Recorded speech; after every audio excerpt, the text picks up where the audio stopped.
So guys, let's discuss this question. Question is, the elasticity of demand for a product will not be higher. Elasticity of demand मतलब price elasticity of demand will not be higher. Higher का मतलब इसकी value less than 1 होगी. Not भी higher बोला है ना, तो अगर ग्रेटर देन 1 होती तो वो हाइयर होती, क्योंकि 1 तो यूनिटरी इलास्टिक होता है, 1 से ज्यादा हाइयर हो जाती है, जिसको हम इलास्टिक डिमांड कहते हैं. इसने कहा है विल नॉट बी हाइयर मतलब लेस देन 1 होगी. तो अल्टीमेटली ये बोलना चाहता है कौन सी ऐसी डिमांड होगी जो इन इलास्टिक डिमांड होगी. ये हमसे क्या बोलना चाहता है, इन चारों में से ये ढूंढ के बताओ कि कौन सी इन इलास्टिक डिमांड है. तो हम इन इलास्टिक डिमांड ढूंढ के निकाल देते हैं इसको. फर्स्ट केस क्या है, when it is considered a necessity by its buyer. यही आंसर होगा हमारा. फर्स्ट केस पढ़ते हैं पहले, सारे केस बता दूंगा तुम्हें, पर पहले वाला ही अपना आंसर है इसमें करेक्ट.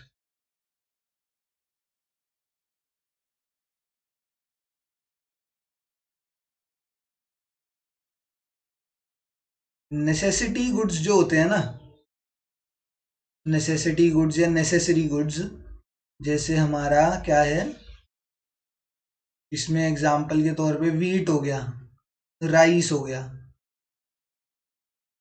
इनके प्राइस में अगर वेरिएशन आया भी, वीट और राइस के प्राइस में अगर वेरिएशन आ भी गया, वेरिएशन इन प्राइस मतलब प्राइस इंक्रीज या डिक्रीज हो भी गया, तो उसकी क्वांटिटी डिमांड चेंजेस स्लाइटली. बहुत कम क्वांटिटी डिमांड में फर्क आता है, क्योंकि ये एक नेसेसिटी गुड है भाई. अगर इसका प्राइस बढ़ भी जाए 10% 20% जितना मर्जी बढ़ जाए, हमें तो खरीदना ही पड़ेगा, हमारी तो मजबूरी है. गरीब आदमी की तो मजबूरी है कि उसका प्राइस, अगर नेसेसिटी गुड्स का प्राइस इंक्रीज भी हो जाए तो भी उसको वो डिमांड उसकी करनी ही पड़ेगी. डिमांड में वो फर्क नहीं ला सकता. अब वीट राइस खाना छोड़ देगा तो फिर मतलब खाना तो खाना ही पड़ेगा ना उसे.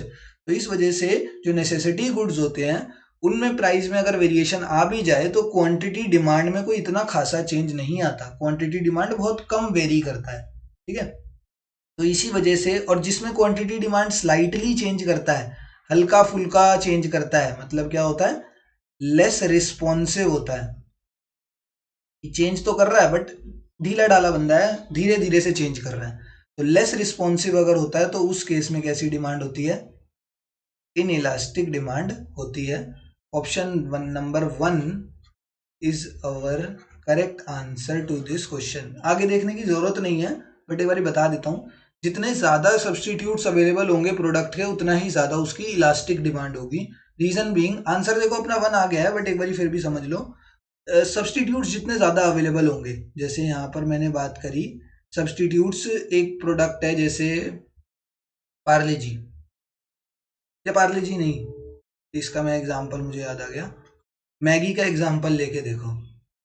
मैगी ने बीच में अपना प्राइस जो है वो इंक्रीज कर दिया था. मैगी ने बीच में ना 10 रुपए से 12 रुपए कर दिया अचानक से प्राइस. तो लोगों ने क्या करा, लोग फटाफट वो दूसरी जो नूडल्स थी, मैं उसका नाम भूल गया, जिप्पी थी पता नहीं क्या था, ऐसे दूसरी एक नूडल्स थी, उनकी तरफ शिफ्ट कर गए लोग. लोगों ने क्या करा, जैसे ही अगर एक प्रोडक्ट के बहुत ज्यादा क्लोज सब्सटीट्यूट्स अवेलेबल होते हैं एंड अगर वो प्राइस में हल्का सा भी वेरिएशन लेके आता है, तो उसकी जो डिमांड है ना वो बहुत ही ज्यादा रैपिडली चेंज कर जाती है, क्योंकि लोग सोचते हैं कि एक ही तो जैसी चीज है भाई, आज मैगी की जगह जिप्पी खा लेते हैं, वो 10 रुपए की मिल रही है. तो इस वजह से जितने ज्यादा क्लोज सब्सटीट्यूट्स अवेलेबल होते हैं उतनी ही कम हमारी प्राइस, मतलब उतने ही ज्यादा रिस्पॉन्सिव हमारी डिमांड हो जाती है, उतनी ही ज्यादा इलास्टिक हमारी डिमांड हो जाती है. when it has several uses, when it is an expensive commodity. Expensive commodity के बारे में भी हमें पता है, जैसे एक्सपेंसिव कमोडिटी के केस में आ गया गोल्ड.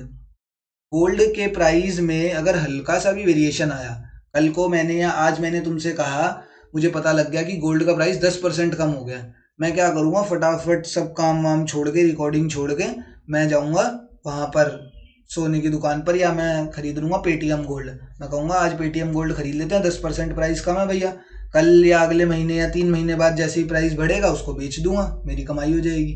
तो एक्सपेंसिव गुड्स जो होते हैं, एक्सपेंसिव गुड्स का प्राइस में भी जब हल्का सा भी फर्क आता है, तो मेरे जैसा गरीब बंदा भी जाके उसको खरीदने, मतलब उस प्रोडक्ट को खरीदने चला जाता है. ठीक है, मतलब अगर प्राइस में हल्का सा भी वेरिएशन आया तो उसकी डिमांड बहुत ही रैपिडली बूस्ट कर जाती है। तो इसी वजह से ये भी इलास्टिक डिमांड होती है। एंड अगर किसी प्रोडक्ट के सेवरल यूजेस होते हैं तो उसकी भी डिमांड क्या होती है, उसकी भी डिमांड हाईली इलास्टिक होती है। तो बस यही है, ऑप्शन नंबर 1 जो है, option number 1 is the example of an inelastic demand. And हमसे को ये क्वेश्चन में यही पूछा गया कि कौन सा इन इलास्टिक डिमांड का एक एग्जाम्पल है, कि वही बोला ना, is not to be higher, the elasticity will not be higher. तो इन इलास्टिक डिमांड पूछा था, option number 1 is the correct answer.